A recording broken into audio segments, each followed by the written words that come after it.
Baiklah, Assalamualaikum warahmatullahi wabarakatuh. Selamat pagi anak-anak.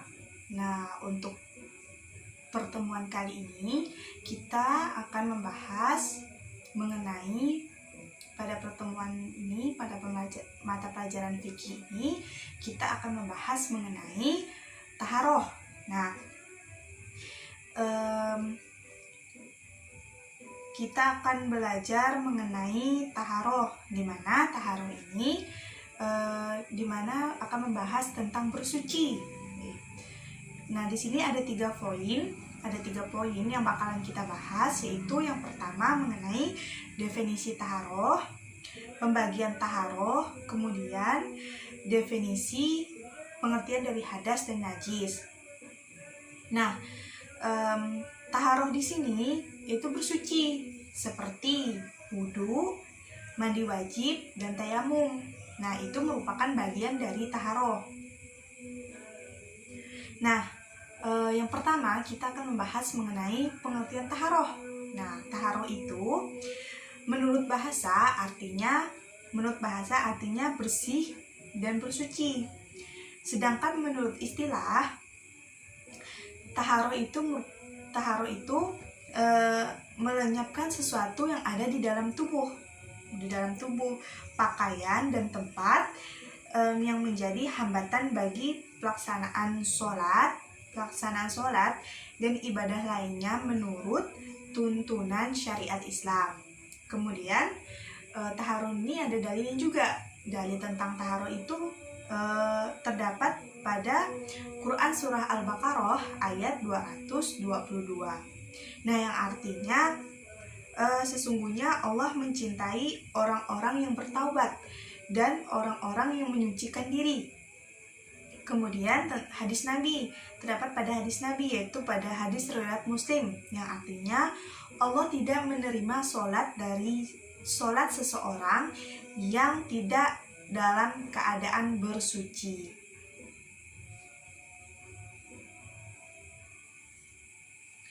Nah, kemudian pembagian taharoh. Nah, taharoh di sini terdapat menjadi dua bagian, yaitu taharoh batin dan taharoh lahir. Nah, yang pertama taharoh batin. Taharoh batin itu adalah membersihkan diri dari berbagai macam kemusyrikan dan kemaksiatan, seperti menguatkan tauhid pada diri kita dan beramal sholih. Kemudian taharoh lahir. Nah, taharoh lahir di sini adalah bersuci dari kotoran, hadas, dan najis-najis. Seperti di sini taharoh lahir di sini seperti berwudu, tayamum, mandi wajib, serta membersihkan najis dari pakaian, badan, dan tempat sholat.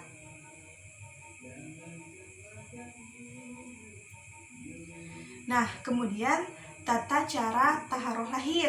Nah, tadi kan ada dua kan, taharoh lahir sama taharoh batin. Nah, itu kan pembagian dari taharoh. Nah, kemudian selanjutnya kita akan membahas mengenai tata cara taharoh lahir, yaitu yang pertama menggunakan air, kemudian yang kedua menggunakan debu yang suci. Nah, menggunakan air di sini asal hukum air ini adalah suci dan menyucikan dari segala hadas dan kotoran meskipun sudah berubah rasa, warna, ataupun baunya. Nah, oleh sebab sesuatu yang bersih. Nah, akan tetapi apabila perubahan air itu dari benda najis, maka hukumnya menjadi najis. Maksudnya apabila airnya itu terkena najis, kotoran gitu kan. Nah, airnya itu nggak akan bisa digunakan untuk bersuci. Bahkan airnya itu kan menjadi najis gitu. Kemudian adapun contoh-contoh air macam-macam air yang dapat kita gunakan untuk bersuci, seperti mata air, air sumur, air sungai, air hujan, salju, embun, dan air laut.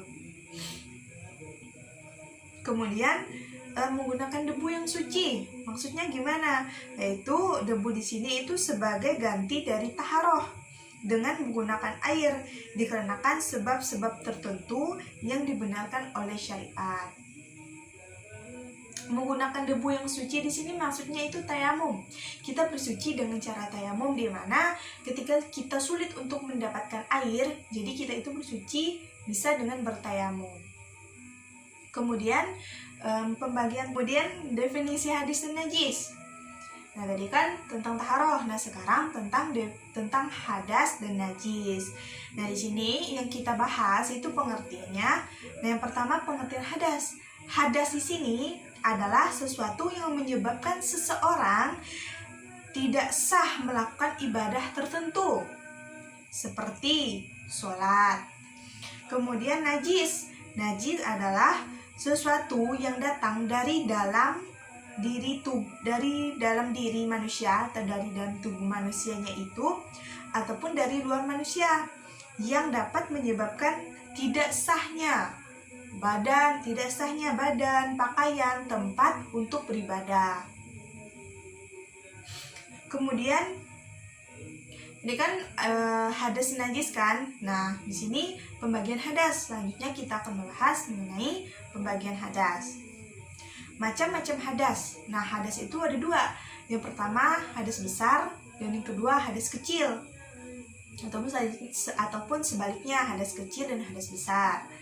Nah, hadas kecil itu segala sesuatu yang membatalkan wudhu. Hadas kecil itu segala sesuatu yang bisa membatalkan wudhu kita. Misalnya kentut, kencing, dan buang air kecil. Nah, itu merupakan bagian dari hadas kecil, karena kentut bisa membatalkan wudhu, kencing bisa membatalkan wudhu. Kemudian buang air besar itu bahkan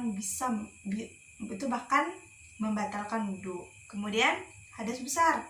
Nah, hadas besar di sini adalah sesuatu yang menyebabkan kita itu mandi besar. Maksudnya itu mandi wajib gitu. Misalnya mimpi basah pada laki-laki, bersetubuh, haid, dan nifas. Nah, itu merupakan bagian dari hadas besar, sehingga kita bersucinya itu kita harus dengan mandi wajib. Nah, kalau dengan hadas kecil tadi kan kentut, kencing, buang air besar, kan itu kita bersucinya cukup dengan cara berwudu, karena itu merupakan hadas kecil. Kemudian macam-macam najis. Nah, najis di sini ada 3 bagian, ada 3 jenis, yaitu najis mukhafafah atau najis ringan, najis mutawasitoh atau najis sedang, dan najis mughalazah atau najis berat. Nah, najis mukhafafah atau najis ringan di sini adalah contohnya itu air kencing laki-laki yang belum berumur 2 tahun dan belum makan apapun selain dari air susu ibunya. Nah, itu merupakan contoh dari najis ringan. Kemudian najis mutawasitoh atau najis sedang. Nah, ini terbagi menjadi 2 lagi contoh, yaitu hukmiyah dan ainiyah. Nah, hukmiyah di sini adalah benda suci yang terkena benda najis dan masih bisa disucikan. Sedangkan ainiyah di sini adalah benda pada asalnya memang najis dan tidak bisa disucikan. Kemudian najis mughalazah atau najis berat. Nah, najis berat di sini contohnya itu air liur atau air kencingnya anjing dan babi atau dengan keturunannya. Nah, itulah materi yang harus kita pahami, di mana jadi kesimpulannya itu kita bersuci itu dengan cara kita bersuci ada 3 cara, yaitu dengan wudhu, tayamum, dan mandi wajib. Kemudian taharoh di sini itu bersuci dan bersih. Kemudian dalilnya itu terdapat pada Quran surah Al-Baqarah ayat 222 dan hadis Nabi, yaitu pada hadis riwayat Muslim.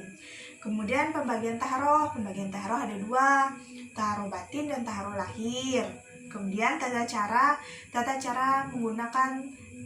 taharoh lahir, yaitu menggunakan air. Yang kedua, menggunakan debu yang suci. Kemudian